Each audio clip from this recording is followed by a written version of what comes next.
Blending modes in Vegas, and in any software capable of blending modes, are both timeless and powerful. My focus in this tutorial is a simple demonstration of shape masking and what you can do with it, rather than a comprehensive walkthrough. The logic is simple.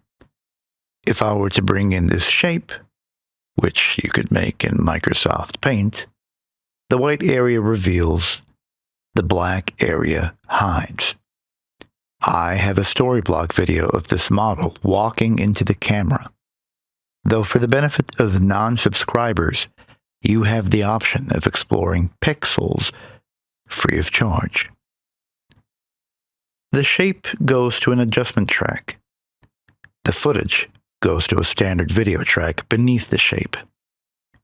For this operation, I prefer to take multiply instead of overlay.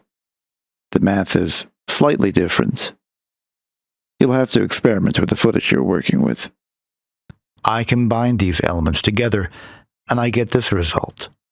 This also applies to transition footage, which are nearly white. Combined with a mix of keyframed pan crop, text media being duplicated and adjusted with different sizes and font settings, a simple soundtrack. I made this. Okay, now stop right now.